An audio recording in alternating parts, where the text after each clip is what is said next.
What is up, my friends? You are very welcome along to tonight's Anfield Agenda News Roundup video.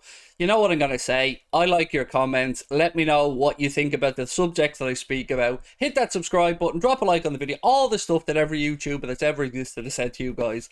But I'm going to get stuck into it straight away. Let's give you guys an update on the latest on Ben Davies. Yes, that Ben Davies. The hologram Ben Davies. That Ben Davies who was apparently making £60,000 a week to train. Not too shabby. I mean, I wish we could all get that type of income, but it looks like that Ben Davies' future may actually be away from Liverpool, as little of a shock as that is to you guys.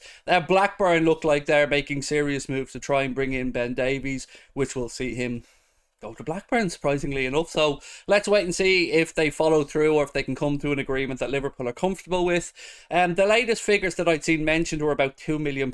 So we're not talking huge numbers here, but you know, if it removes anything from the wage books, probably a good thing, because it allows us to concentrate on maybe bringing in other players, which I will get onto in a couple of moments' time. Jurgen Klopp has been speaking, by the way, about recruitment. Now, I know Liverpool's recruitment has been at the forefront of a lot of people's comments over the past day, mainly because, heaven forbid, Darwin Nunez missed an opportunity, and that means, apparently, according to Twitter and other platforms, that he's terrible and he's no use, even to people that were wanting him at their clubs before he came to Liverpool. Revisionism is it's a beautiful thing to watch and explore, but for me, look, Jurgen Klopp was speaking about recruitment, and he was saying basically that we've been pretty good at it, that we haven't usually gotten it too far wrong. He was speaking about how impressed he was, obviously, watching Darwin play for Benfica against us, and the attributes that the player has, and how he feels that when a player like Darwin comes to Liverpool, that once they get up to speed on our style of play, that should hopefully enhance their performances and get results that we're all hoping for. Now, I've no doubt about Darwin, none whatsoever. Find me a forward who hasn't missed at least two or three of those type of opportunities that he missed yesterday. That one that came off the post from Salah, that came at him quick and it went over the bar. It happens. Let's not dwell on it. I think we'll all agree that if Darwin misses an opportunity, it's much better that it happens in pre-season than, let's say, in a Champions League knockout game or anything like that.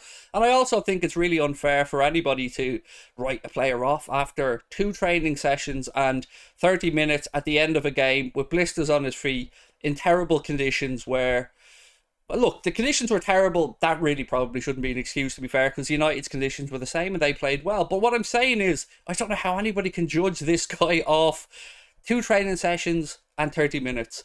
It takes a long time. I mean, I've spoken about this numerous times before, about the fact that football fans have a tendency to write people off far too quickly. I mean, an example, to go back a little while, was Lallana.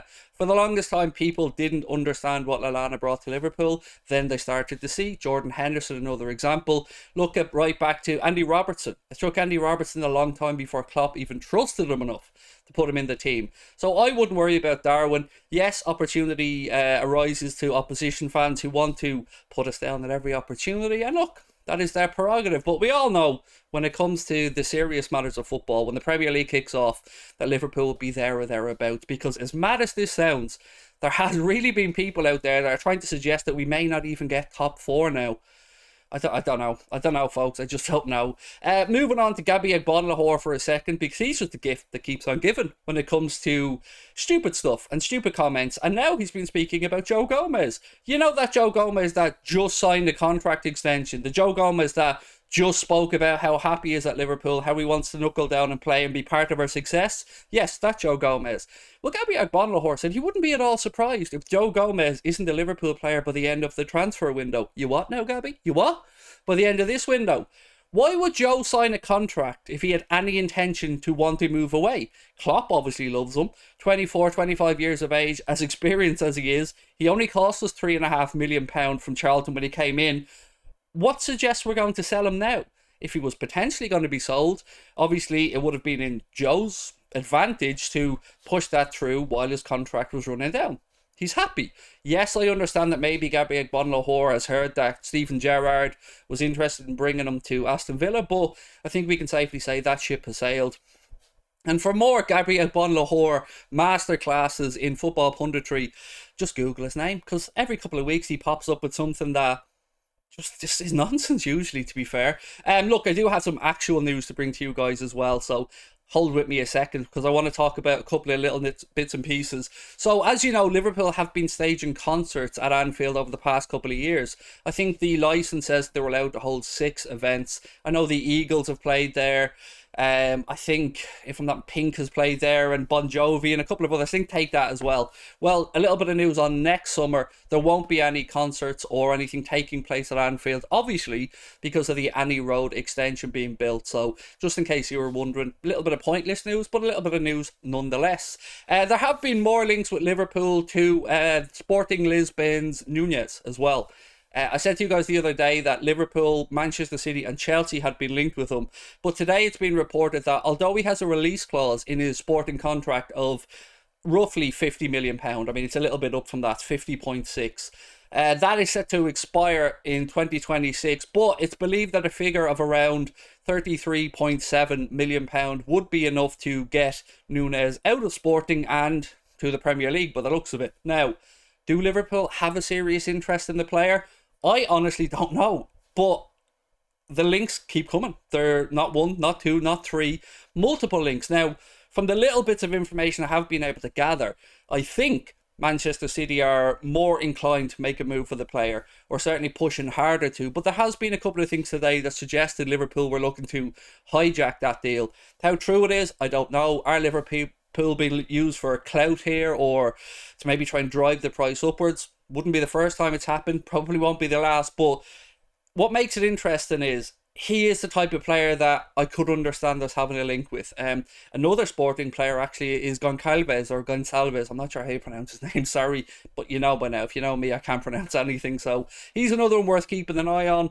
But because we've brought in Fabio Carvalho, I don't know if the need is there necessarily, but he was the person who stepped up to take Bruno Fernandes' place basically when he left for Manchester United, and has done a pretty good job. So the final thing is around Chelsea. As you know, have they announced? I think they've announced the signing of Raheem Sterling, but one interesting fact here is that Todd Boehly, the new Chelsea owner, wants to become the new Liverpool. He wants Chelsea to become the new Liverpool. And by that, he means the way that they go about recruiting, the way that the club is run, the way the finances are dealt with, which the Chelsea fans might be a bit of a shock to the system, because for the longest time, they didn't really have to worry about pesky little things like breaking even or anything when Roman Abramovich was there to write £1.5 billion off basically in God, wouldn't that be great if we could all just spend 1.5 billion and have it written off? But yeah, so Todd Boehly, the new Chelsea owner, looks like he wants to actually run the club in a fiscally responsible way. So always great to hear other clubs' owners want to become the next Liverpool. On that, actually, Connor said this to me last night on Chelsea. Have you seen the shade that Deco has cast towards Chelsea or thrown at Chelsea, saying that they're basically a finished club, and that his player Rafinha, who was represented by Deco, who's part of, I believe, George Mendes guessed a few agency, said that Chelsea are a finished club and his client wants to go somewhere with a bright future. I don't know if he's been unaware of the stuff that's gone on in Barcelona, but there you are. Right, my friends, that's all I got for you today. It's short and sweet, but I'm not going to lie to you. I'm not going to talk about transfers that aren't true and stuff like that. So let me know your thoughts on the subject I've spoken about. Also, let me know if there is anything else that you'd like me to cover in these news videos, because I'm getting used to it. You know, I'm so used to doing live stuff that pre-recording this for you guys on YouTube, it's taking me a little bit of getting used to. So any tips, anything like that, I'll be looking out for them in the comment section. I'll talk to you soon. Take care. Lots of love. Bye-bye.